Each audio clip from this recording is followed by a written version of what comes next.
Nunca pensei que aos 74 anos eu fosse aprender o verdadeiro significado de solidão. O que dói não é envelhecer. É perceber que os filhos que a gente criou com tanto suor, cuidou em noites de febre e fome, são os mesmos que te olham como um peso. Eu achava que amor de mãe era eterno, mas parece que o deles tinha prazo de validade. Quando o último caminhão levou meus móveis e eu fiquei com uma mala e um travesseiro na varanda, percebi que o sangue também pode trair. Você já sentiu a dor de ser expulsa da própria vida? Pois é, foi ali, sentada num banquinho de madeira, olhando o portão da casa que eu mesma construí sendo fechado na minha cara, que comecei a entender quem eu era de verdade. Meu nome é Vicentina Teixeira, mas todo mundo aqui em Amparo me chama de Tina da Vila. E se hoje eu conto essa história, é porque quero que o mundo saiba que a velha aqui não morreu quando perdeu tudo. Ela nasceu de novo. Antes de eu começar a desfiar o novelo da minha vida para vocês, um novelo que já deu muito nó e que eu aprendi a desatar, quero pedir uma coisinha. Se histórias de gente que teima em não desistir fazem seu coração bater um pouco mais forte, se você acredita que nunca é tarde para encontrar a própria força, então se inscreve aqui no canal. Assim, você não perde nenhum pedaço do que eu tenho para contar. É só um clique, um jeito de dizer: "Tô aqui, dona Tina, pode continuar." Agora sim, peguem um café, sentem comigo, que a prosa é longa e o caminho foi torto. Mas o destino me esperava de pé. O cheiro de mofo era a primeira coisa que me recebia pela manhã, e a última a me dar boa noite. Vinha das paredes do quartinho dos fundos. Um cômodo que nunca tinha visto o sol de verdade. Era ali que minha vida, aos 74 anos, tinha se resumido.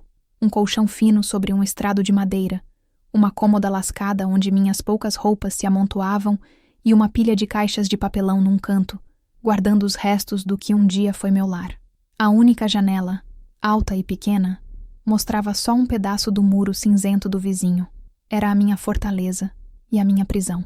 Naquela manhã, o frio de julho em Amparo parecia mais cortante do que o normal. Eu estava encolhida debaixo de um cobertor fino, ouvindo os sons da casa principal, a cafeteira apitando, as portas dos armários batendo com força. Eram os ruídos da vida do meu filho mais velho, João, e da sua esposa, Sílvia. Uma vida da qual eu não fazia mais parte. Eu era apenas um apêndice, um fardo silencioso que eles tentavam ignorar. Foi então que ouvi as vozes deles, abafadas pela parede, mas claras o suficiente para que cada palavra se cravasse no meu peito como uma farpa de gelo. "Ela ainda não levantou?"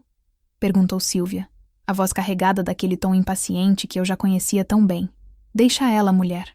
Quanto mais quieta ficar, melhor", respondeu João. Meu Joãozinho, o menino que eu carreguei no colo, que embalei nas noites de febre, que me olhava com adoração. A voz dele agora era a de um estranho, um homem cansado de ter a própria mãe por perto. "Cansado eu estou, João.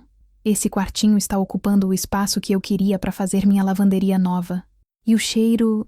parece que o cheiro de coisa velha vem até aqui. A gente precisa dar um jeito nisso. Ela já viveu o que tinha para viver. Ela já viveu o que tinha para viver." A frase ecoou dentro da minha cabeça, ricocheteando nas paredes do meu crânio. Não era a primeira vez que eu sentia o desprezo deles. Mas ouvir aquilo dito com tanta naturalidade foi como se o chão se abrisse sob o meu colchão. Eu fechei os olhos com força, sentindo as lágrimas quentes escorrerem pelo meu rosto enrugado e se perderem no travesseiro. Ali, naquele momento, eu não era Vicentina Teixeira, a mulher forte que criou 2 filhos sozinha depois que o marido se foi. Eu não era a Tina da Vila, a costureira de mão cheia que todo mundo conhecia. Eu era ela, uma coisa velha, ocupando espaço, esperando o fim. O nó na minha garganta era tão grande que eu mal conseguia respirar. Eu me sentia invisível, um fantasma dentro da casa do meu próprio filho. Eles tinham me tirado tudo, minha casa, meu terreno, minha dignidade, e agora se queixavam até do ar que eu respirava. Eles achavam que tinham me quebrado, que eu era só uma velhinha senil, esperando a morte chegar. E por um tempo eu quase acreditei neles. Quase. Mas naquela manhã, enquanto as lágrimas secavam no meu rosto, algo diferente começou a brotar no meio da dor. Uma sementinha de raiva, pequena e teimosa. Uma faísca de algo que eu pensei que já tinha morrido há muito tempo. A vontade de lutar. Eles não sabiam, mas o silêncio daquele quarto frio não estava me matando. Estava me forjando. Antes daquele quarto úmido, minha vida tinha o cheiro de terra molhada e de linha de costura. Eu nasci e me criei em Amparo, numa casinha simples, mas com um quintal enorme que meu pai, seu Joaquim, cultivava com um amor que eu raramente via em outras coisas. Foi dele que herdei o gosto pelas plantas, a paciência de ver crescer, a alegria de colher. Minha mãe, Dona Lídia, era costureira. Foi com ela que aprendi a transformar um pedaço de pano em vestido, em camisa, em sonho. A máquina de costura a pedal, preta e dourada, era o coração da nossa casa. O zumbido dela era a trilha sonora da minha infância. Conheci o Antônio, meu Tonho, numa quermesse de São João. Ele tinha os olhos mais gentis que eu já vi e um sorriso que desmanchava qualquer tristeza. Casamos cedo, como era o costume. Ele trabalhava na roça e eu, com minha máquina, ajudava no sustento. Juntamos cada tostão, cada níquel, cada cruzeiro. Nosso sonho era um só: ter um pedaço de chão para chamar de nosso. E conseguimos. Compramos um terreno grande na Vila Esperança, um lugar que na época era só mato, mas que a gente enxergava com os olhos do coração. Aqui, Tina, dizia Tonho, apontando para um espaço vazio, vai ser a nossa varanda, pra gente sentar no fim de tarde e ver o sol se pôr. E aqui, eu completava com as mãos na cintura, vai ser meu jardim, vou plantar alecrim, manjericão, hortelã e um pé de jabuticaba bem no meio. Levantamos a casa com as próprias mãos e a ajuda de amigos e parentes em mutirões de fim de semana. Cada tijolo assentado era uma vitória. Cada parede rebocada, uma promessa de futuro. Foi ali que meus meninos nasceram. Primeiro o João, mais quieto, observador. 2 anos depois, o Paulo. Um tagarela de sorriso fácil, a cara do pai. Criei os dois entre o barulho da máquina de costura e o aroma dos meus temperos. Ensinei a eles o valor do trabalho, a importância do respeito. Pelo menos, eu achava que tinha ensinado. Tonho se foi cedo demais. Um mal súbito no coração o levou sem aviso, me deixando com 2 adolescentes e um mundo de responsabilidades. Foi duro. Houve dias em que eu achei que não ia dar conta, mas eu olhava para minha casa, para o meu quintal, para os rostos dos meus filhos, e encontrava forças onde nem sabia que existia. Trabalhei em dobro, costurando de dia e fazendo doces para vender à noite. Vi os 2 se formarem, arrumarem emprego, casarem. O ninho ficou vazio, mas meu coração estava cheio de orgulho. Minha casa, antes cheia de gritos e correrias, ficou silenciosa, mas era um silêncio bom, um silêncio de paz, de dever cumprido. Eu tinha meu canto, minhas plantas, minhas amigas, minhas memórias. Era o suficiente. Eu era feliz. Mal sabia eu que o maior desafio da minha vida não tinha sido a viuvez ou as dificuldades financeiras. O maior desafio estava sendo gerado dentro do coração daqueles que eu mais amava. Eles cresceram vendo o sacrifício que fiz, viram o valor daquela casa, daquele terreno, e em algum momento que eu não consigo identificar, o valor que eles viam deixou de ser sentimental, passou a ser apenas monetário.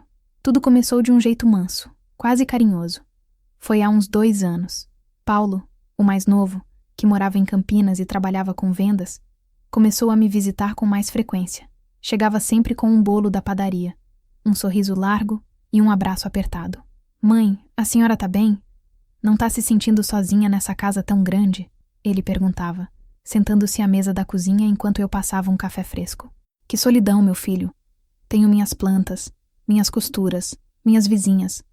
Solidão não mora aqui. Eu respondia, feliz com a visita. Ele suspirava, com uma expressão de preocupação ensaiada. Mas e a segurança, mãe? O bairro mudou, não é mais como antigamente. E essa casa dá muita manutenção. A senhora já trabalhou demais, merece descansar, ser cuidada. As palavras dele eram como um afago. Que mãe não gosta de se sentir amada, de ouvir que o filho se preocupa? Eu me sentia grata por ter um filho tão atencioso. 1 semana depois, foi a vez de João. Ele era mais direto, mais prático. Sentou-se na mesma cadeira, com uma pasta cheia de papéis debaixo do braço. Mãe, estive pensando, começou ele sério. Esse terreno aqui da senhora vale uma fortuna hoje em dia. A cidade cresceu, tem condomínio subindo para todo lado, a gente podia vender. Com o dinheiro, A gente compra um apartamento pequeno e seguro para a senhora e investe o resto.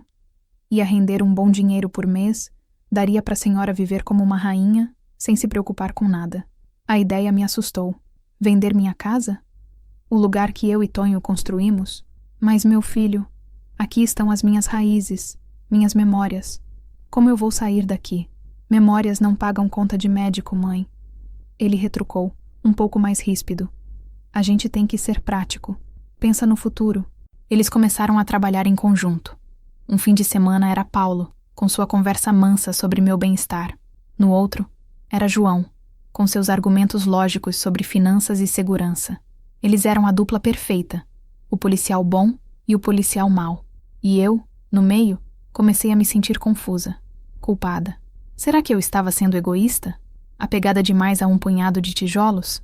Eles só queriam o meu bem, afinal. Eram meus filhos. Pensa bem, mãe, disse Paulo num domingo à tarde, segurando minhas mãos. Se a senhora vier morar com o João, eu fico mais tranquilo. Sei que vai ter gente por perto se precisar de alguma coisa. A gente te arruma um quarto gostoso, com tudo do bom e do melhor. Vai ser bom para todo mundo. E para facilitar tudo, mãe, emendou João, como se tivessem combinado o roteiro. A gente podia passar a casa pro meu nome. É só uma formalidade. Para agilizar a venda, evitar burocracia de inventário quando... Bem, a senhora sabe.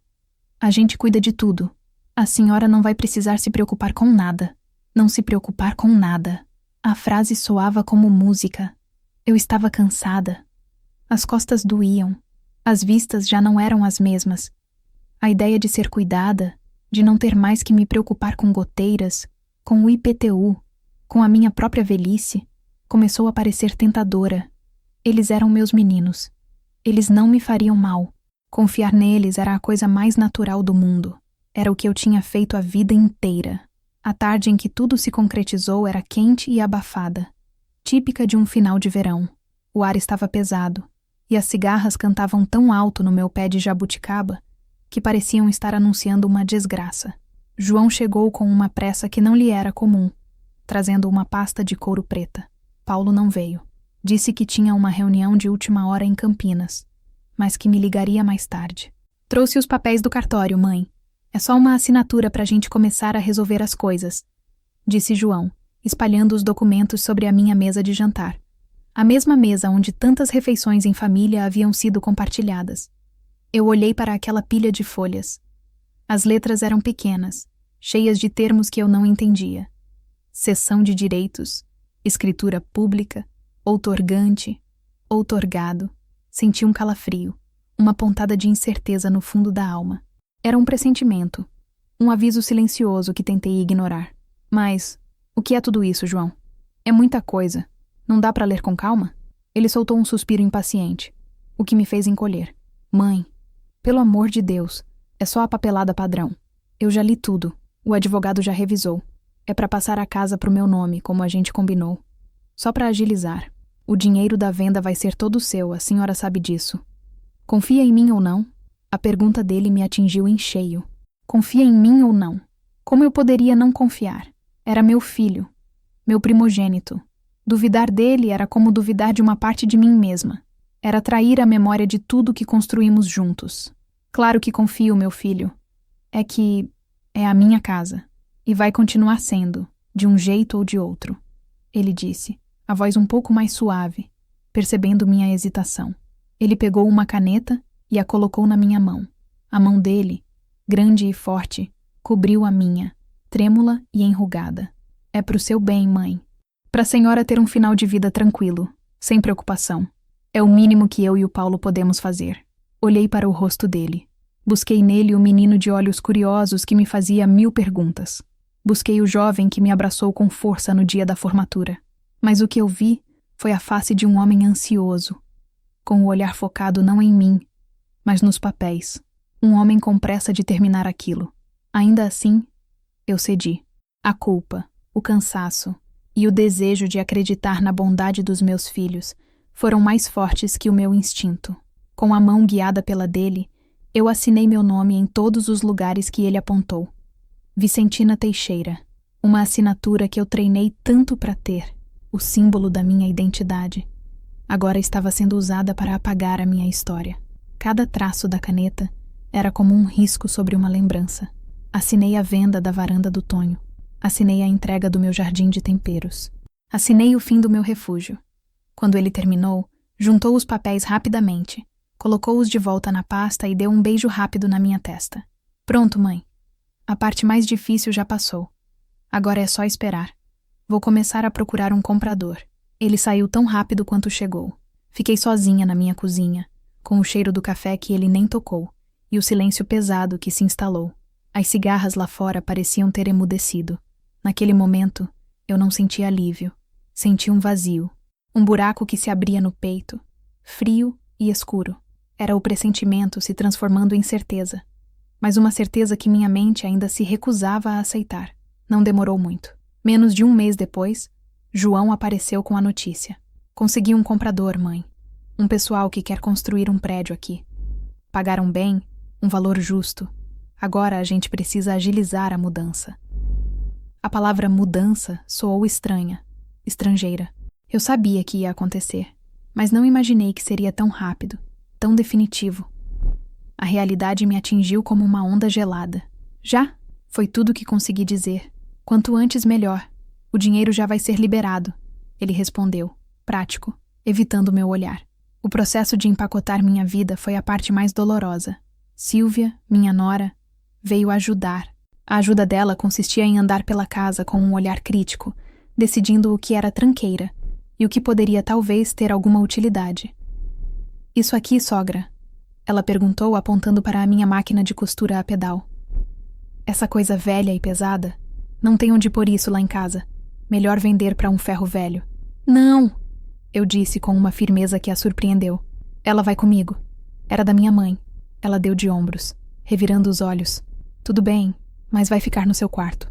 Não quero esse trambolho na minha sala. Meu porta-retratos com a foto do casamento, com a imagem sorridente de Tonho, foi considerado antiquado demais para a estante da sala deles. Foi para uma caixa. Meus panos de prato bordados à mão, meu jogo de xícaras de ágata, os cadernos de receita da minha mãe, tudo foi sendo julgado e condenado ao exílio em caixas de papelão. Eu me movia pela casa como uma sonâmbula. Cada objeto que eu tocava me trazia uma lembrança. O pequeno banco de madeira que Tonho fez para João alcançar a pia. A marca de altura das crianças na parede da cozinha, que eu tentava disfarçar com tinta, mas que sempre reaparecia. O rangido familiar do assoalho perto da janela do meu quarto. Eram as pequenas imperfeições que faziam daquela casa o meu lar. Paulo apareceu um dia, no meio do caos das caixas. Ele parecia desconfortável, culpado. Tentou me ajudar a embrulhar umas louças, mas suas mãos eram desajeitadas. Mãe, vai ser melhor assim. A senhora vai ver, ele disse sem muita convicção. Lá na casa do João, a senhora vai ter todo o conforto. Eu apenas assenti, sem forças para discutir. O que adiantaria? A decisão já estava tomada. Minha assinatura já estava no papel. O dia da mudança foi cinzento e chuvoso, como se o céu de Amparo estivesse chorando por mim. Vi meus móveis sendo carregados, desajeitadamente, por homens que não se importavam com o valor sentimental de cada peça. Vi meu jardim sendo pisoteado. Quando a casa ficou vazia, o eco dos meus passos parecia gritar solidão.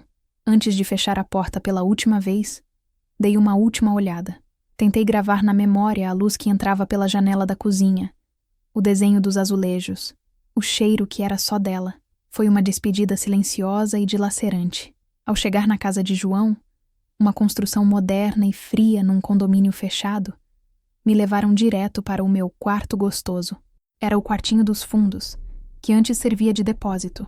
As paredes estavam recém-pintadas, mas o cheiro de tinta fresca não disfarçava a umidade. Não havia conforto algum. Havia um colchão e minhas caixas, empilhadas umas sobre as outras, como um monumento à minha vida passada. A gente vai arrumando aos poucos, mãe, disse João sem jeito. Mas eles nunca arrumaram. As caixas ficaram ali, intocadas, e eu, junto com elas, me tornei parte da bagunça esquecida nos fundos da casa. A vida na casa de João não era vida. Era uma existência em surdina. Eu aprendi rapidamente as regras não ditas daquele lugar. A primeira era: seja invisível. Eu acordava antes de todo mundo, tomava meu café em silêncio na cozinha e me retirava para o meu quarto, antes que o movimento da casa começasse. Evitava usar o banheiro principal quando eles estavam em casa. Comia minhas refeições depois deles, muitas vezes a comida já fria, para não atrapalhar a rotina da família. Sylvia era a rainha daquele castelo, e eu era o fantasma que assombrava a ala de serviço. Ela nunca me dirigia a palavra diretamente, a menos que fosse para dar uma ordem disfarçada de sugestão. Sogra, a senhora não acha que essa blusa está muito gasta para ficar andando pela casa? Ou, sogra, o barulho da sua máquina de costura me dá dor de cabeça. A senhora não pode costurar só quando a gente não estiver em casa? Minha amada máquina, que eu lutei para levar, ficou espremida entre as caixas. Eu só ousava usá-la em raras tardes, quando a casa estava vazia. E mesmo assim, com o coração na mão, com medo de incomodar. O zumbido que antes era a música da minha vida, agora era um som clandestino, um ato de rebeldia silenciosa. João, por sua vez, praticava a arte da indiferença. Ele passava por mim como se eu fosse um móvel. Dava bom dia e boa noite por obrigação, os olhos sempre fixos no celular ou na televisão. As conversas sobre o investimento, sobre o dinheiro da venda da minha casa, nunca mais aconteceram. Quando eu tentava tocar no assunto, ele desconversava. Agora não, mãe. Tô ocupado. A gente fala disso depois. O dinheiro tá aplicado, rendendo. Fica tranquila, mãe. Tá tudo sob controle. Mas eu não estava tranquila. Eu não via um centavo daquele dinheiro. Minhas pequenas economias, que eu tinha guardado, estavam acabando. Quando precisei de um remédio para a pressão, tive que pedir a ele. A humilhação de estender a mão para o meu próprio filho, para comprar algo com o dinheiro que, em tese, era meu, foi imensa.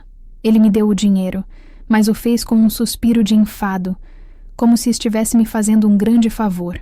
Meus netos, filhos de João, eram adolescentes imersos em seus próprios mundos de telas e fones de ouvido. Eles mal notavam minha presença. Eu era apenas a avó que mora no quartinho. Os dias se arrastavam, todos iguais. Eu passava a maior parte do tempo no meu quarto, olhando para a parede descascada, conversando com as minhas memórias. Sentia a falta do meu quintal, do cheiro do meu manjericão depois da chuva, do calor do sol na minha varanda. Sentia a falta de ser a dona Tina, a dona da minha própria casa, da minha própria vida. Ali, eu não era ninguém. Apenas um peso, uma boca a mais para alimentar, um problema a ser administrado. A solidão era uma capa grossa e pesada que me cobria o tempo todo. Era uma solidão diferente da do ninho vazio. Era a solidão de estar cercada de gente e, ainda assim, ser completamente só. Houve um período nas primeiras semanas em que eu chorei todas as noites. Um choro mudo, abafado no travesseiro, para que ninguém ouvisse. Eu chorava pela minha casa, pelo meu Tonho, pela ingenuidade com que me entreguei nas mãos dos meus filhos. Chorava pela mulher que eu tinha sido e que não existia mais. A dor era um bicho que me roía por dentro, devagar e sem piedade. Com o tempo, as lágrimas secaram. No lugar delas, instalou-se uma apatia, uma resignação fria. Eu comecei a acreditar na narrativa deles. Talvez eu fosse mesmo um estorvo. Talvez meu tempo já tivesse passado. Eu me olhava no pequeno espelho trincado do meu quarto e via uma velha, de ombros caídos, olhar apagado. A Vicentina vibrante, a Tina da vila, tinha se tornado um espectro. Eu estava me transformando naquilo que eles queriam que eu fosse. Uma figura decorativa e silenciosa à espera do fim. Eu me sentia tão pequena, tão impotente, questionava tudo. Onde foi que eu errei na criação deles? O amor que eu dei não foi suficiente? Ou foi amor demais, a ponto de eles acharem que tinham o direito de dispor da minha vida como se fosse um objeto? As perguntas vinham, e não encontravam resposta, apenas o eco vazio do meu quarto. A rotina de invisibilidade continuava. Eu ouvia os planos deles para o fim de semana, as discussões sobre a escola dos meninos, as risadas em frente à televisão. E eu, do outro lado da parede, era como uma ouvinte de uma rádio de uma vida que não era a minha.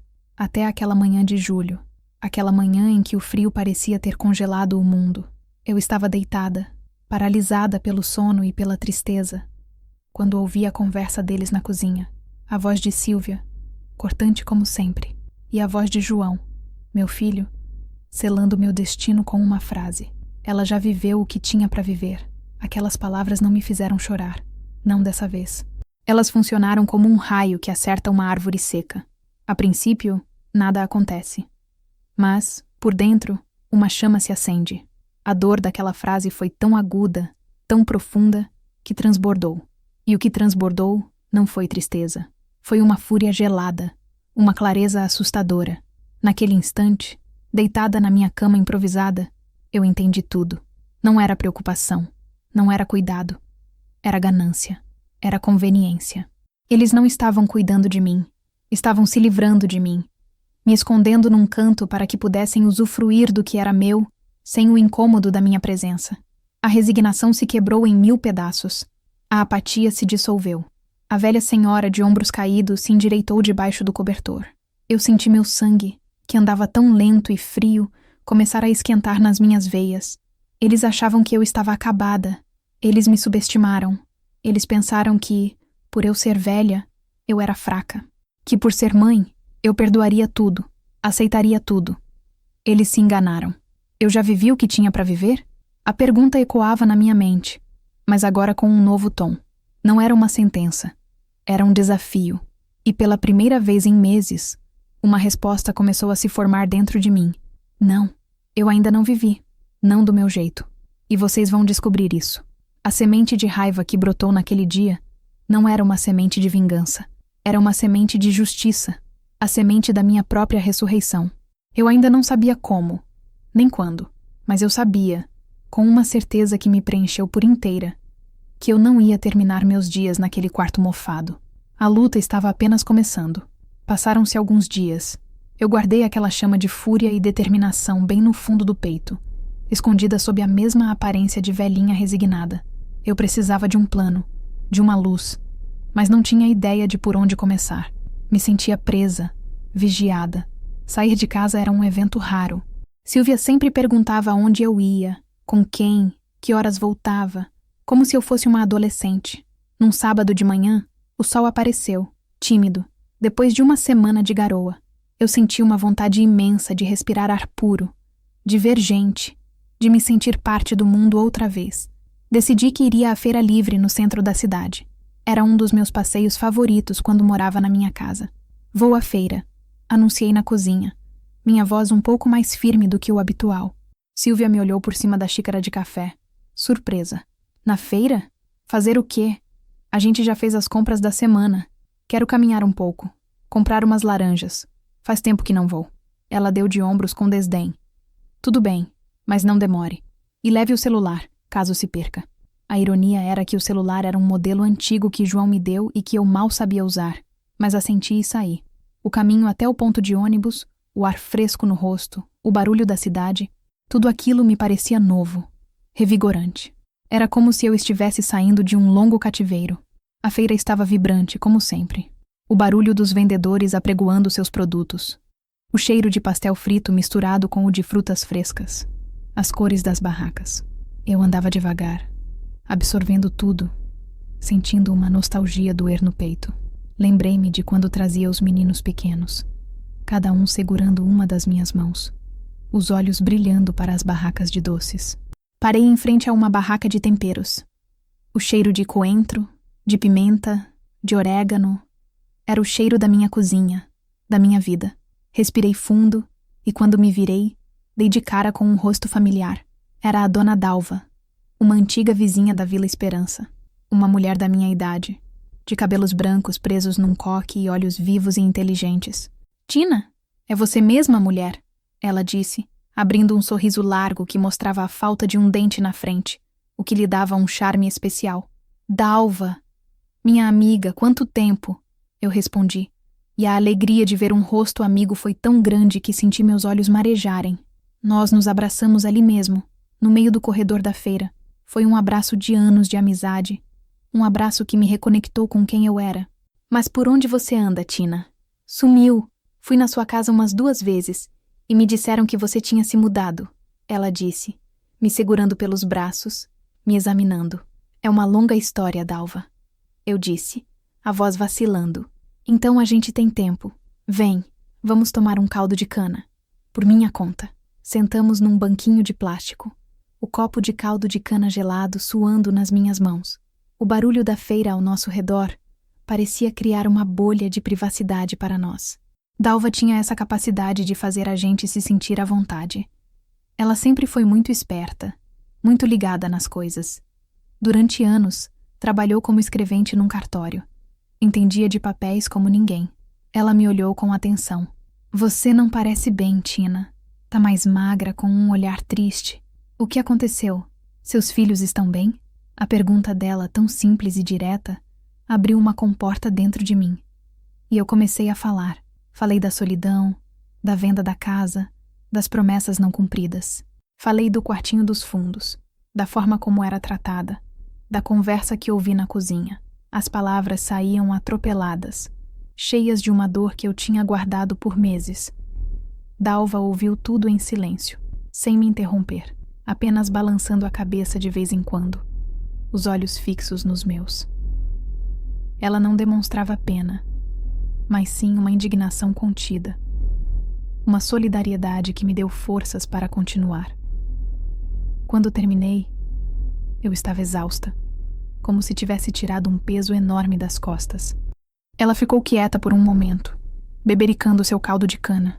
Então, olhou para mim e disse com a voz baixa e firme: Tina, você assinou algum papel? Lembra o que era? Aquele encontro, o sabor daquele caldo de cana, a presença daquela velha amiga? Eu não sabia ainda, mas aquele era o primeiro passo no caminho de volta para casa. A pergunta de Dalva me pegou de surpresa. Em meio a toda a dor emocional, eu quase tinha esquecido dos detalhes práticos, daquela tarde quente e da caneta na minha mão. Assinei, Dalva. Assinei um monte de papéis. João disse que era para facilitar a venda, para passar a casa pro nome dele, só de formalidade. Ele me apressou. Disse que já tinha lido tudo. Dalva estalou a língua. Tina, nunca se assina nada sem ler, minha amiga. Principalmente quando envolve o teto da gente. Eles te deram uma cópia? Eu neguei com a cabeça. Não. Ele levou tudo embora na pasta dele. Claro que levou. Ela resmungou. Mais para si mesma do que para mim. E o dinheiro? Você recebeu o dinheiro da venda? Ele te mostrou algum extrato, algum comprovante? Não. Ele só diz que está investido. Mas eu nunca vi a cor desse dinheiro. O rosto de Dalva se fechou. A expressão amigável deu lugar a uma máscara de seriedade e preocupação. Ela terminou o caldo de cana num gole só e se inclinou na minha direção, baixando ainda mais a voz.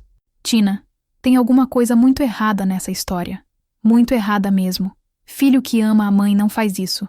Isso não é cuidado. É golpe. A palavra golpe me atingiu com a força de um soco. Era uma palavra feia, suja. Uma palavra que acontecia nos jornais, com estranhos, não dentro da sua própria família. Não fale assim, Dalva. São meus filhos. Eu sussurrei, mais por hábito do que por convicção. Filhos que te deixaram num quartinho de fundo e tomaram sua casa? Acorda, Tina, ela disse, a voz dura, mas necessária. A gente precisa descobrir o que tinha nesses papéis. Você lembra de alguma palavra? Algum detalhe? Eu fechei os olhos, tentando voltar àquela tarde. A imagem da página cheia de letras miúdas veio à minha mente. Eu lembro de ter lido escritura de compra e venda. Eu achei estranho, porque não era uma venda de verdade. Era só para facilitar. Foi o que o João disse. Dalva respirou fundo, como se estivesse se preparando para uma má notícia. Se era uma escritura de compra e venda, Tina, você não passou a casa de formalidade. Você vendeu. Pela lei, a casa não é mais sua. E se no papel constar que você recebeu o valor, mesmo que não tenha recebido, provar o contrário é um inferno. Senti o chão sumir sob meus pés. Então era isso. A frieza, o distanciamento, tudo fazia sentido. Eles não precisavam mais fingir, porque legalmente eu não tinha mais nada. Eu era uma inquilina de favor na casa deles. Vendo meu desespero, Dalva segurou minha mão com firmeza. A mão dela era quente, forte. Calma, não vamos nos desesperar ainda. Existe um jeito. A gente pode pedir uma cópia da matrícula do imóvel no cartório. Lá vai constar tudo. A transação, os valores para quem foi vendido. Mas como eu faço isso? Eu nem sei por onde começar. Você não vai fazer nada sozinha, ela disse, os olhos brilhando com determinação. Eu vou com você. A gente vai na segunda-feira, mas tem um detalhe importante, Tina. Seus filhos não podem nem sonhar que você está investigando isso. Você vai ter que continuar sendo a velhinha quieta e resignada que eles pensam que você é. Entendeu? Nenhum pio. Eu assenti, o coração batendo descompassado. A ideia era aterrorizante e, ao mesmo tempo, excitante. Era um plano, um segredo. Era uma chance. 2 dias depois, na segunda-feira, inventei para Silvia que precisava ir ao posto de saúde pegar um remédio. Encontrei Dalva no ponto de ônibus e fomos juntas ao cartório de registro de imóveis. O lugar era frio, silencioso e imponente. Dalva, com sua experiência, sabia exatamente o que pedir e a quem se dirigir. Em menos de 1 hora, estávamos com uma cópia da matrícula atualizada do meu antigo imóvel. Sentamos num banco na praça em frente ao cartório. Com as mãos trêmulas, eu segurei o papel enquanto Dalva lia, os lábios se movendo em silêncio.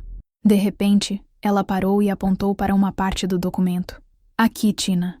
Olha isso. A venda foi feita por um valor muito, mas muito abaixo do mercado. Um valor irrisório.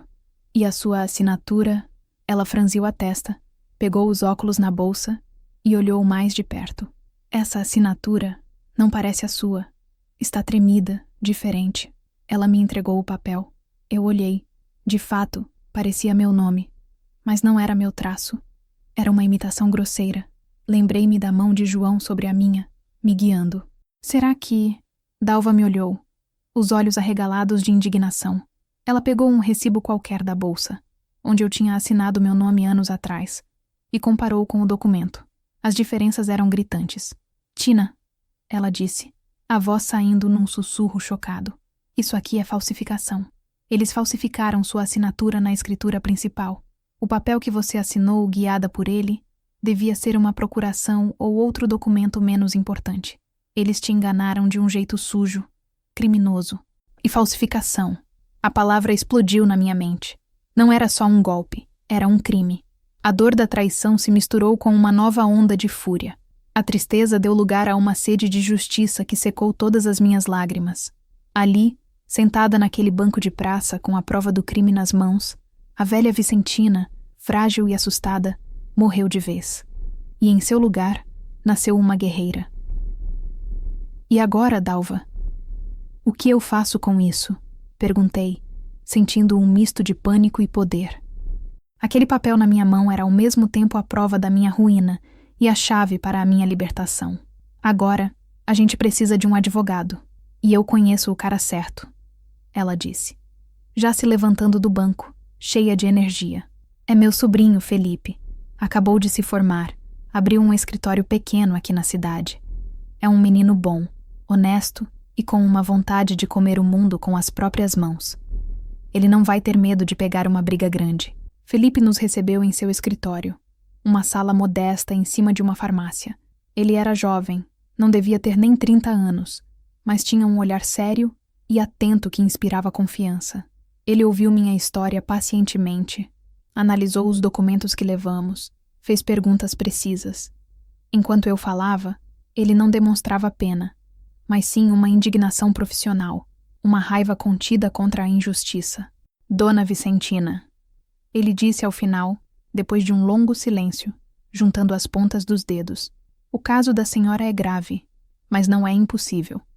A falsificação da assinatura é o nosso ponto mais forte.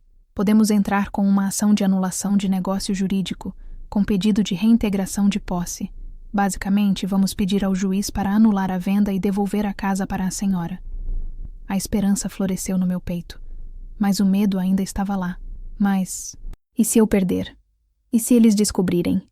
João e Silvia, eles me fariam a vida um inferno. Foi aí que o jovem Dr. Felipe me olhou nos olhos e revelou o plano que mudaria tudo. É por isso que a nossa estratégia tem que ser como a da formiga. Vamos trabalhar em silêncio, por baixo da terra, sem que ninguém perceba. A senhora, Dona Tina, terá o papel mais importante e mais difícil de todos. Qual? Perguntei apreensiva. A senhora vai voltar para aquela casa e vai se tornar a pessoa que eles esperam que a senhora seja. Vai se tornar ainda mais frágil, mais esquecida, mais dependente. Vai reclamar de dores, vai pedir ajuda para as coisas mais simples, vai parecer confusa.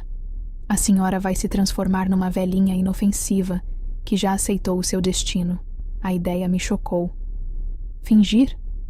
Eu que sempre prezei pela honestidade. Mas por que, doutor? Porque eles precisam baixar a guarda, explicou ele. Se eles desconfiarem que a senhora está agindo, eles podem tentar esconder o dinheiro, podem te pressionar, te intimidar. Precisamos que eles acreditem que venceram, que a senhora é carta fora do baralho. Enquanto eles estiverem relaxados e seguros, nós estaremos aqui, montando o processo, reunindo mais provas, preparando o ataque. A sua fraqueza aparente será a nossa maior arma. Dalva, ao meu lado, concordou com a cabeça, os olhos brilhando de aprovação. É um plano perfeito, Tina. Eles te subestimaram a vida toda. Vamos usar isso contra eles. Eu respirei fundo. Era um papel difícil de interpretar. Exigiria um controle emocional que eu não sabia se tinha. Fingir fraqueza quando eu estava fervendo de raiva por dentro. Engolir o choro, disfarçar a lucidez. Mas eu entendi a lógica. Era a única maneira. Tudo bem, eu disse, a voz firme. Eu farei o que for preciso. Naquele dia, foi selado um pacto entre nós três. Doutor, Felipe seria o cérebro.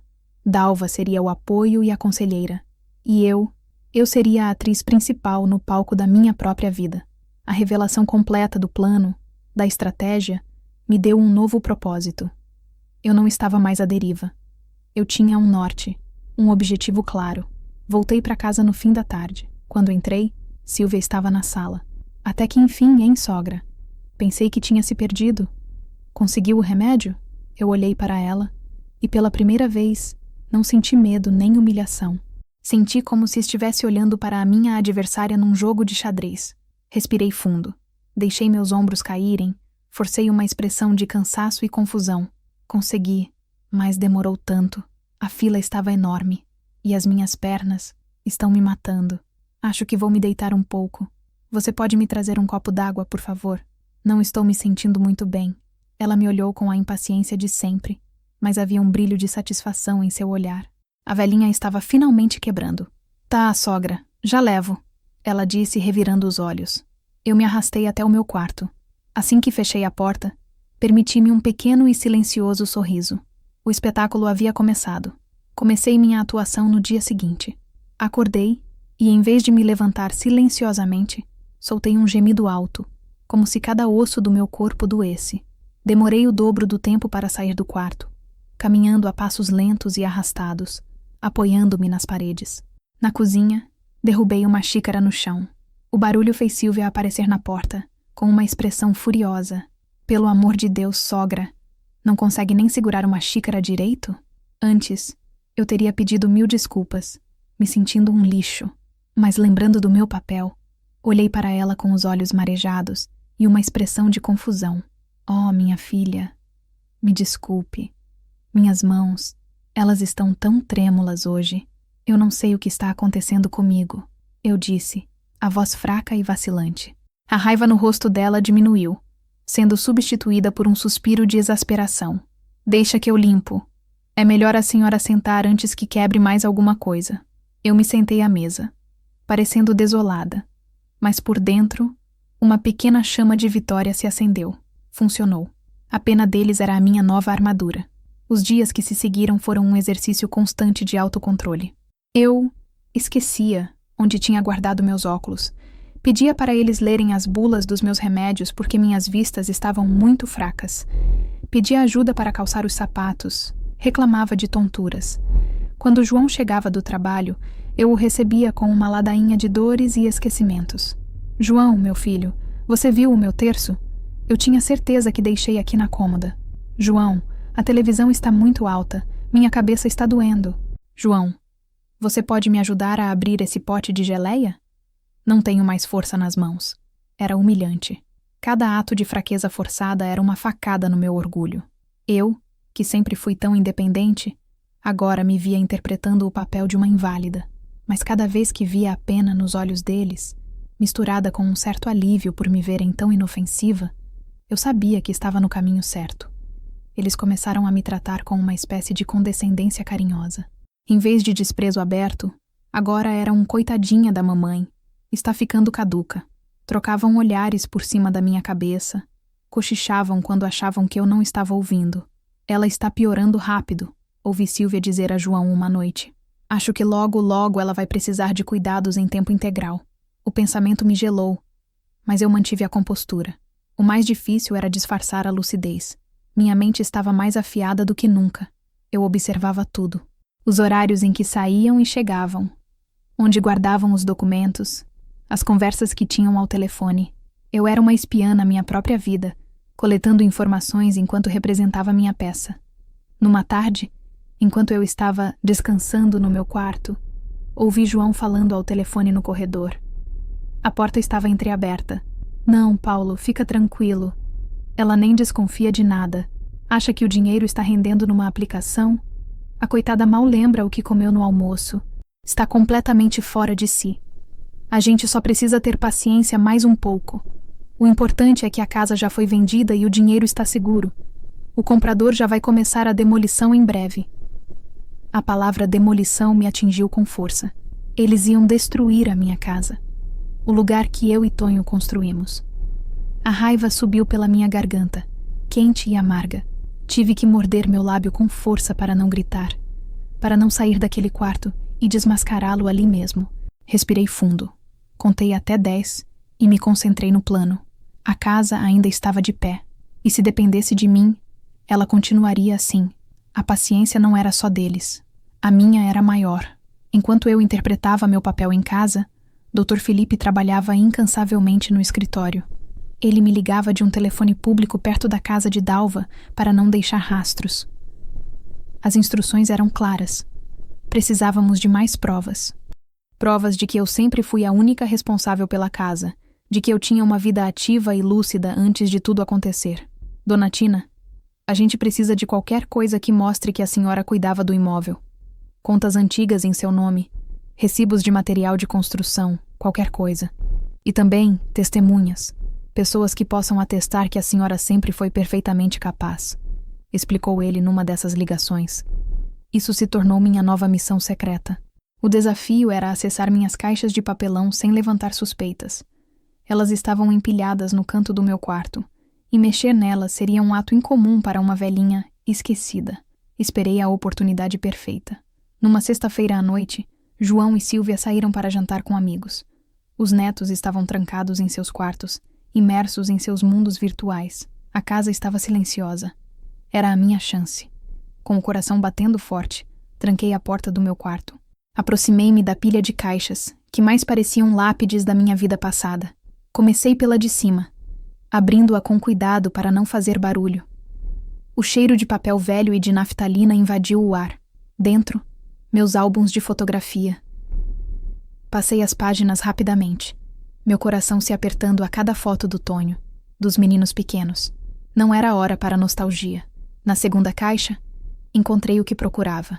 Uma pasta antiga, de plástico azul, onde eu guardava todos os documentos importantes.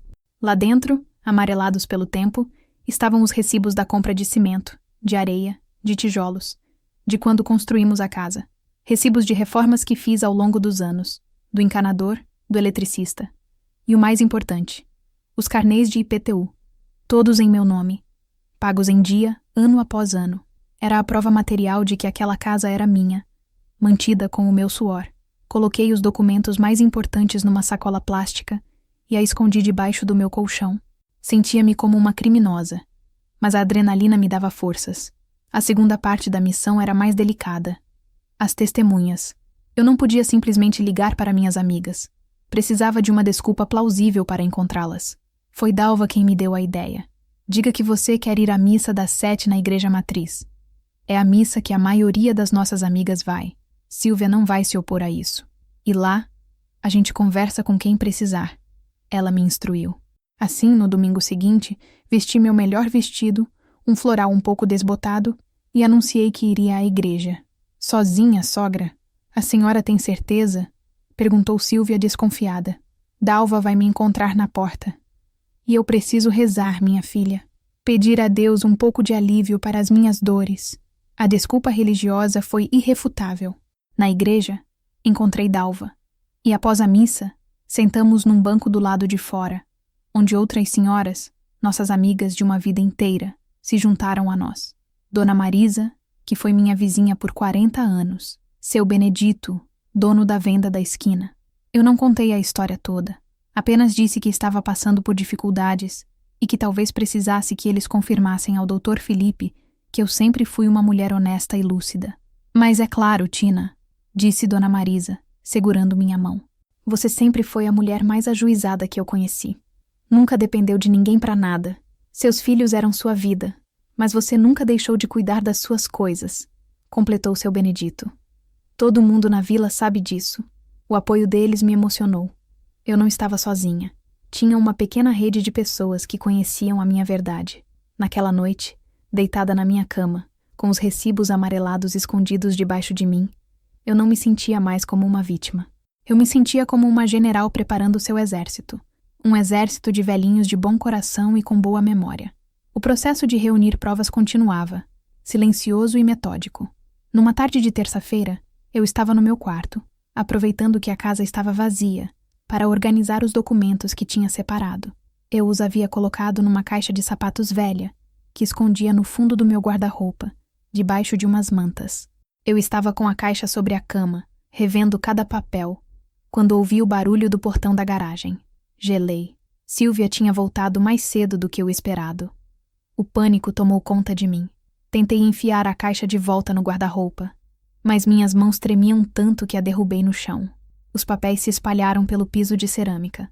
Recibos, a cópia da matrícula do imóvel, anotações com o telefone do Dr. Felipe. Um desastre. Ouvi os passos dela no corredor, vindo na direção do meu quarto. Não havia tempo para juntar tudo e esconder. Meu cérebro trabalhou numa velocidade que eu não sabia que ainda possuía. Em uma fração de segundo, tomei uma decisão. Deixei os papéis espalhados. Me joguei na cama e comecei a chorar. Um choro alto, desesperado, como se o mundo estivesse acabando. A porta do meu quarto se abriu. Silvia parou no batente, a boca aberta, olhando a cena. Os papéis no chão, eu na cama, soluçando histericamente. Mãe, o que é isso? O que aconteceu? Ela perguntou. A voz misturando irritação e uma ponta de alarme. Eu continuei chorando, apontando para os papéis espalhados, como se eles fossem a causa do meu sofrimento. São as memórias. Eu gaguejei entre os soluços. Eu estava procurando uma foto do Tonho e achei essa caixa, com as contas da casa, da nossa casa, e me deu uma saudade, uma tristeza. Eu quero a minha casa de volta, Silvia. Eu quero morrer na minha casa. Eu chorava com a alma, mas as lágrimas eram estratégicas. Eu estava usando a verdade, a minha dor real de ter perdido meu lar, para encobrir a mentira da minha investigação. Silvia olhou para os papéis no chão, depois para mim. A desconfiança em seu rosto começou a se dissipar, dando lugar àquele velho sentimento de superioridade e pena.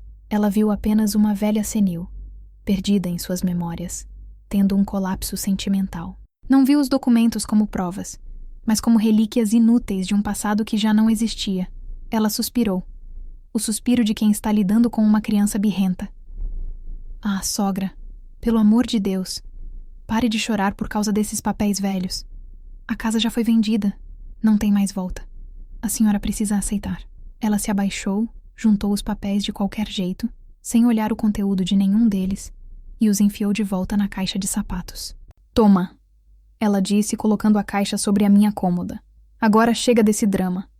Vou fazer um chá de camomila para a senhora se acalmar. E é melhor a gente se livrar dessas coisas. Só te fazem mal.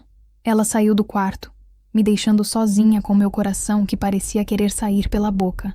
Eu tinha escapado por um fio. Por muito pouco, todo o plano não foi por água abaixo. A ameaça dela de se livrar das coisas me deixou em alerta máximo. Naquela mesma noite, depois que todos foram dormir, peguei a caixa, coloquei-a dentro de uma sacola de supermercado e na manhã seguinte, sob o pretexto de ir à padaria, a levei para a casa de Dalva, onde estaria segura. Aquele susto me ensinou uma lição valiosa. Eu estava lidando com gente que não hesitaria em destruir qualquer coisa que ameaçasse sua tranquilidade. A minha fragilidade era a minha única defesa, e eu precisava ser mais cuidadosa do que nunca. O jogo estava ficando perigoso, e qualquer erro poderia ser fatal. Enquanto João e Silvia pareciam cada vez mais convencidos da minha decadência, Paulo, meu filho mais novo, era uma incógnita. Ele morava em Campinas e vinha nos visitar a cada 15 dias. As visitas dele eram sempre tensas para mim.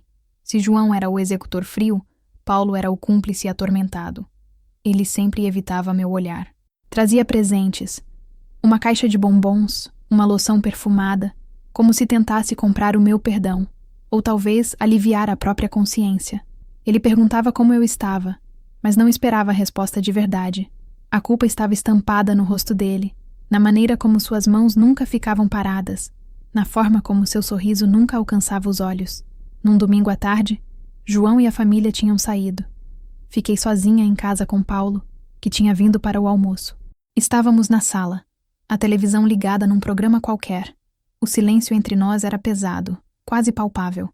Decidi que era hora de testar as águas, de ver se havia alguma rachadura na aliança entre os irmãos. Paulo, meu filho, comecei, usando a minha voz mais frágil. Senta aqui um pouquinho perto da mãe. Ele hesitou, mas obedeceu. Sentou-se na beirada do sofá, longe de mim. Eu ando pensando muito. Continuei, olhando para as minhas mãos no meu colo. Eu sei que estou velha, que dou trabalho para vocês, mas eu sinto tanta falta da minha casa, do meu jardim. Eu sonho com ela todas as noites. Ele engoliu em seco, sem dizer nada. Aquele dinheiro da venda, eu disse, e vi os músculos do seu rosto se contraírem. O João me disse que está bem guardado, mas eu nunca mais vi. Eu queria só, não sei, comprar umas linhas novas, um tecido, fazer umas coisinhas para me distrair. Era uma armadilha sutil. Eu não estava acusando, estava apenas fazendo um pedido pequeno, de uma mãe carente. Queria ver a reação dele. Paulo se mexeu no sofá, desconfortável. Mãe, o João tá cuidando de tudo. É melhor não mexer nesse dinheiro agora. É pro futuro da senhora. Pra uma emergência. Um médico. Mas a emergência é agora, meu filho. A emergência é a minha tristeza. Eu disse. E uma lágrima de verdade, misturada com a atuação, escorreu pelo meu rosto. Aquilo o quebrou. Ele finalmente olhou para mim, e o que eu vi em seus olhos foi um mar de culpa e arrependimento. Mãe, me desculpa, ele sussurrou, a voz embargada. Eu achei que era o melhor a fazer. O João me convenceu. Ele disse que a senhora não tinha condições de se cuidar sozinha, que o terreno valia muito e que era um desperdício. Ele disse que ia te dar uma vida de rainha. E você acha que isso é uma vida de rainha, Paulo? Viver num quartinho dependendo de favor para tudo? Ele não conseguiu responder. Apenas baixou a cabeça, derrotado. Eu confiei em vocês. Nos dois. Eu disse, a voz cheia de mágoa. Naquele momento, eu soube que ele era o elo fraco. João era movido pela ganância fria, mas Paulo era movido pela fraqueza, pela incapacidade de dizer não ao irmão mais velho. Ele se deixou levar, e agora o arrependimento o consumia. Ele não confessou o golpe, não falou da falsificação. O medo que sentia de João era claramente maior que sua culpa, mas a reação dele me deu uma nova peça para o meu quebra-cabeça. Quando o processo viesse à tona, Paulo provavelmente não teria a mesma força de João para lutar. Ele era a rachadura na muralha que eles construíram ao meu redor, e era por ali que eu ia começar a derrubar tudo. Os meses se passaram. O outono chegou, pintando as poucas árvores do condomínio com tons de amarelo e marrom. Minha rotina de fragilidade se tornou uma segunda natureza. Eu já nem precisava pensar para gemer ao me levantar, ou para parecer confusa durante uma conversa. Eu vivia meu papel com uma dedicação de atriz premiada. Enquanto isso, nos bastidores, Dr. Felipe tinha montado um caso sólido. Tínhamos a perícia grafotécnica confirmando a falsificação da minha assinatura. Tínhamos os depoimentos das minhas amigas e vizinhos, atestando minha lucidez e independência. Tínhamos os recibos e documentos que provavam minha posse e cuidado com o imóvel por mais de 40 anos. Estamos prontos, dona Tina, ele me disse numa ligação. O processo foi distribuído. Agora é uma questão de tempo até o juiz analisar nosso pedido de liminar para a reintegração de posse e o bloqueio dos bens do seu filho João. A palavra liminar soava como mágica para mim. A possibilidade de uma decisão rápida, antes mesmo do fim do processo, me enchia de uma esperança ansiosa. As semanas seguintes foram as mais longas da minha vida. Cada batida na porta, cada carro que parava em frente à casa, fazia meu coração disparar. Eu vivia numa tensão constante, escondida sob minha máscara de apatia. Eu sabia que a qualquer momento, a tempestade que eu vinha preparando em segredo iria desabar sobre aquela casa. E então, o dia chegou. Era uma quinta-feira à tarde. Eu estava no meu quarto, fingindo tirar um cochilo. Sylvia estava na cozinha, provavelmente preparando o jantar. Ouvi a campainha tocar. Não era o som agudo e irritante que eu estava acostumada, mas um toque firme, oficial. Ouvi Sylvia atender a porta. A voz dela, inicialmente impaciente, mudou para um tom de confusão. Sim, sou eu. O que deseja? Ouvi a voz de um homem, grave e formal, que eu não conseguia entender direito. Seguiu-se um silêncio. Um silêncio longo, pesado, carregado de eletricidade. Um silêncio que parecia durar uma eternidade. Eu me levantei da cama, os pés descalços no chão frio. Fui até a porta do meu quarto e a abri apenas uma fresta, o suficiente para ver o corredor. Sylvia estava parada, estática, segurando um envelope grande, de papel pardo. Seu rosto, normalmente corado e arrogante, estava pálido como cera. Ela olhava para o papel em suas mãos como se fosse uma serpente.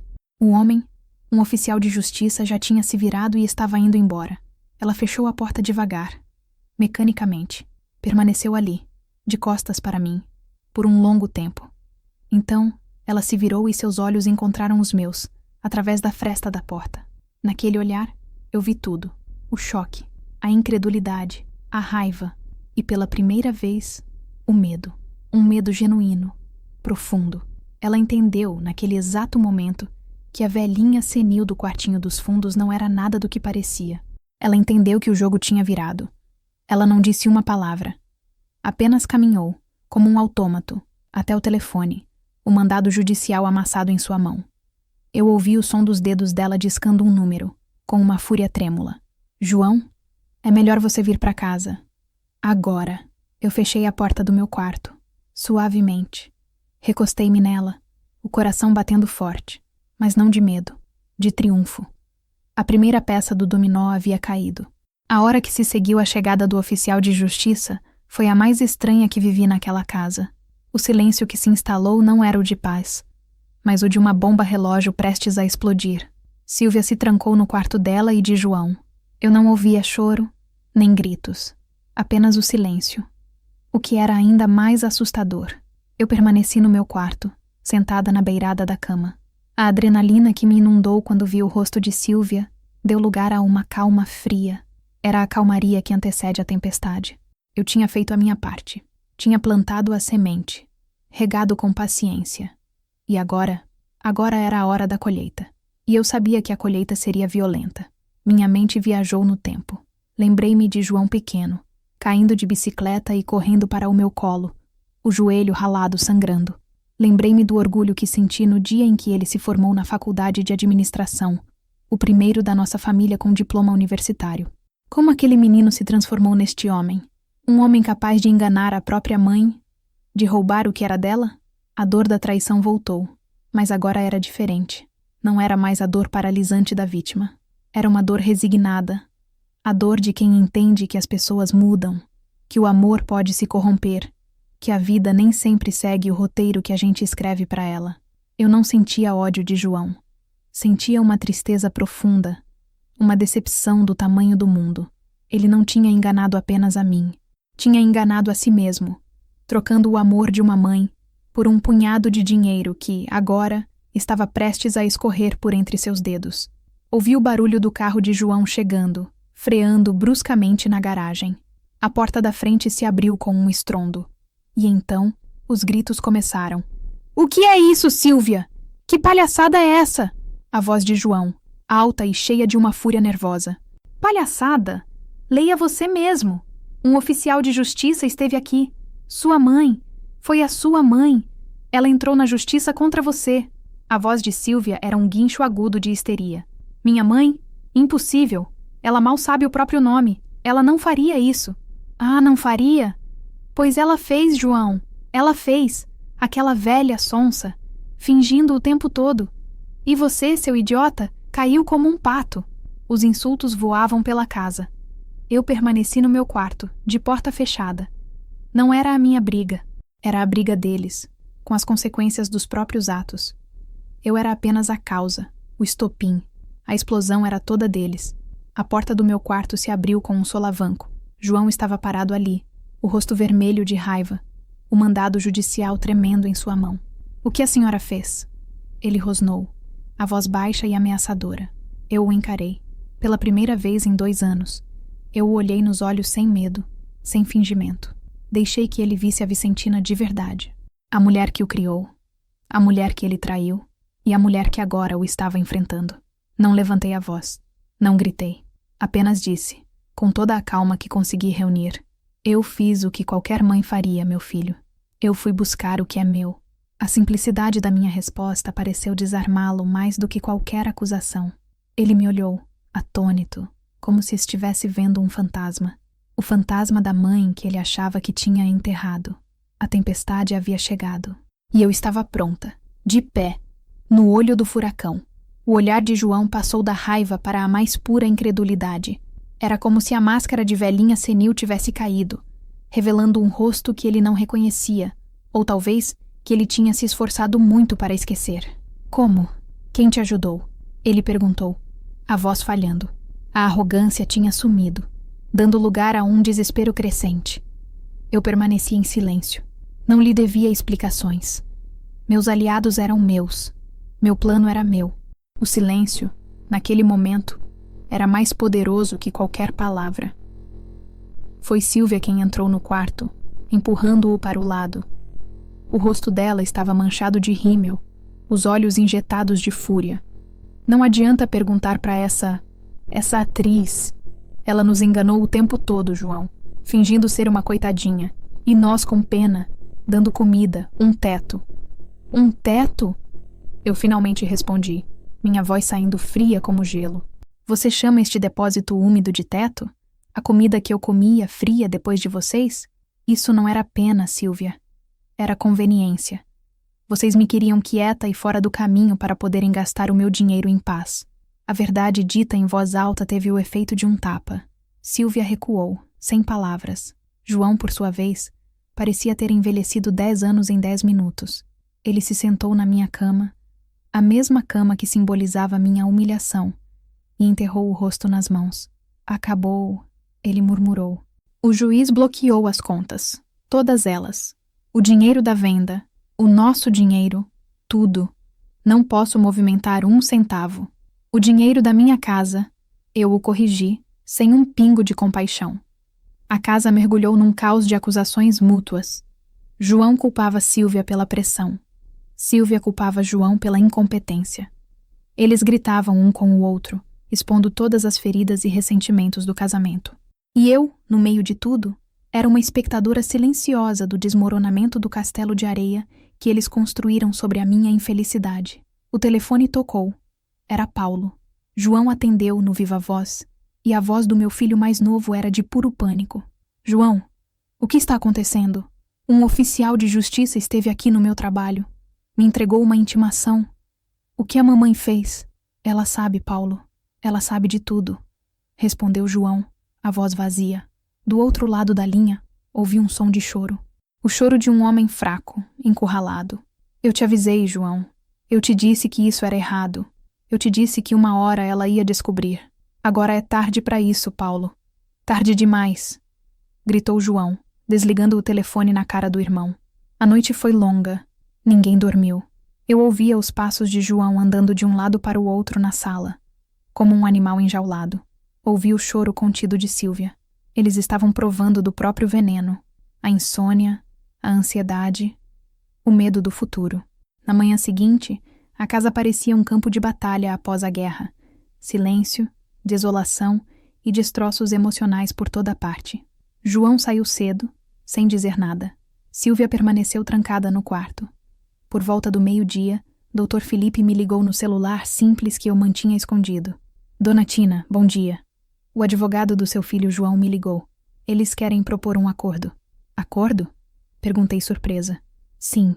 Eles estão dispostos a anular a venda e devolver a casa, em troca da senhora retirar as acusações criminais de falsificação e estelionato." Eu pensei por um momento. A vontade de vê-los pagar criminalmente era grande. Mas o meu objetivo principal nunca foi a vingança. Foi a justiça. E a minha justiça era ter a minha casa de volta. Diga a ele, doutor.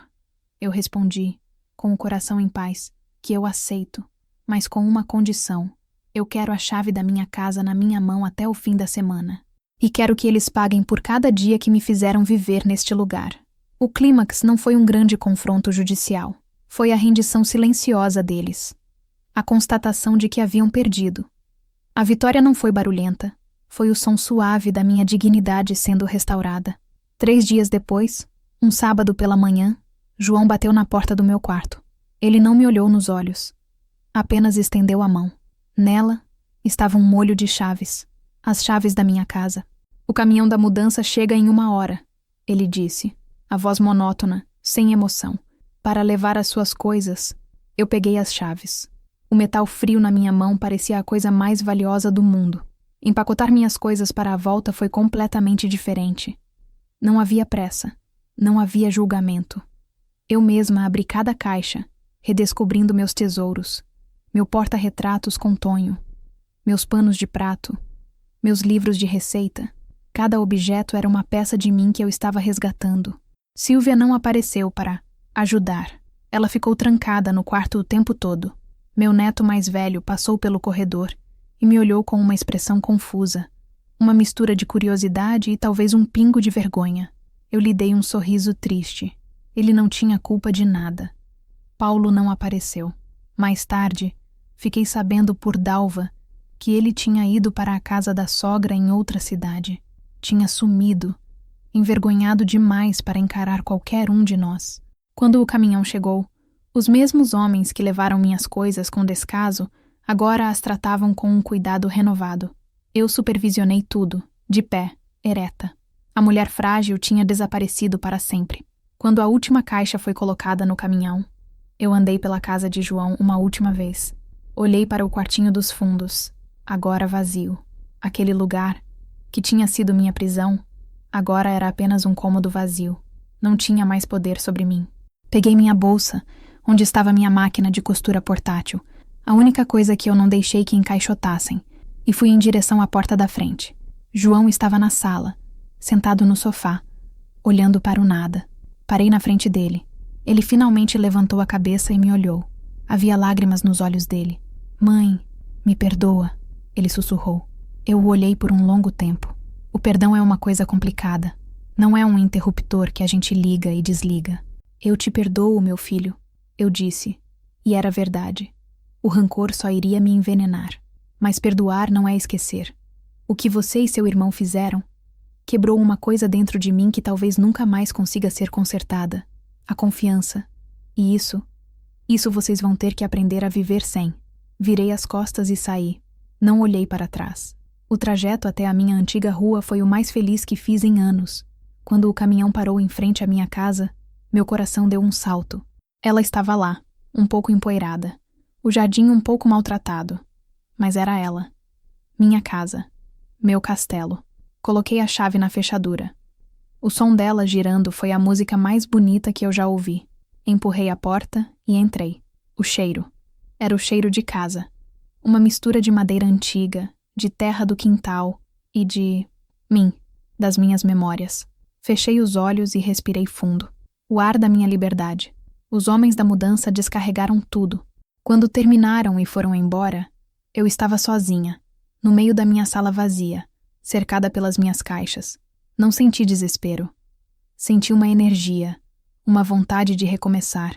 Abri todas as janelas, deixando o sol e o ar fresco entrarem, expulsando o cheiro de abandono. Varri a poeira da partida de João e Silvia da minha vida.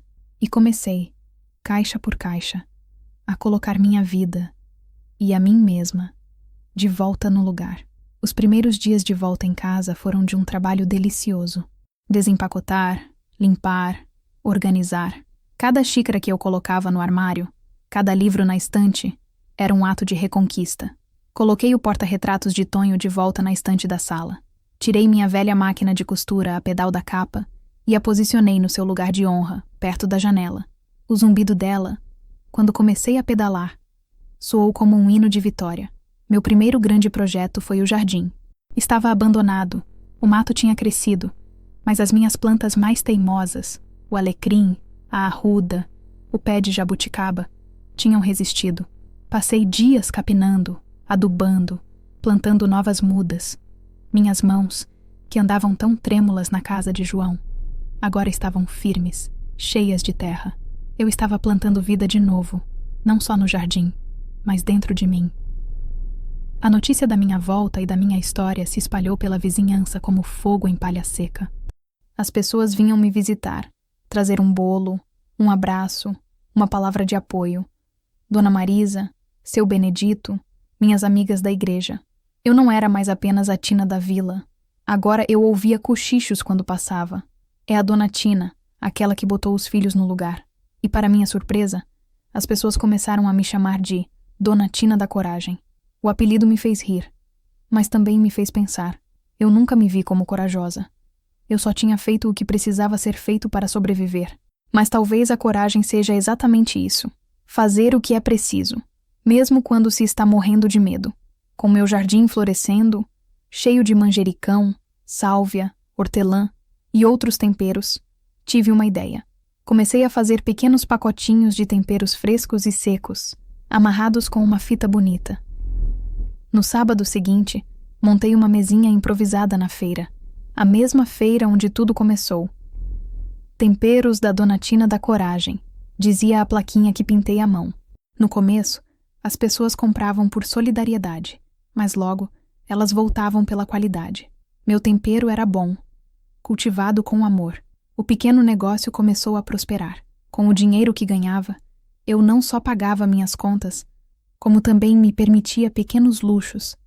Um tecido novo para um vestido, uma ida à sorveteria com Dalva, um presente para o Dr. Felipe como agradecimento. Eu não dependia de mais ninguém. A independência tinha um sabor delicioso, como o do meu manjericão fresco. Eu tinha encontrado um novo propósito. Aos 74 anos, eu não estava apenas sobrevivendo, eu estava florescendo, mais forte e mais vibrante do que nunca. Eu perdi minha família como ela era, é verdade, mas ganhei uma nova família, formada por amigos, vizinhos e pela comunidade que me acolheu. E o mais importante, eu tinha me reencontrado.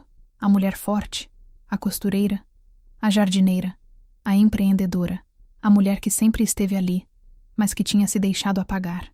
Agora, minhas cores estavam mais vivas do que nunca. Passaram-se 6 meses. O pé de jabuticaba estava carregado. As bolinhas pretas e doces brilhando sob o sol da manhã.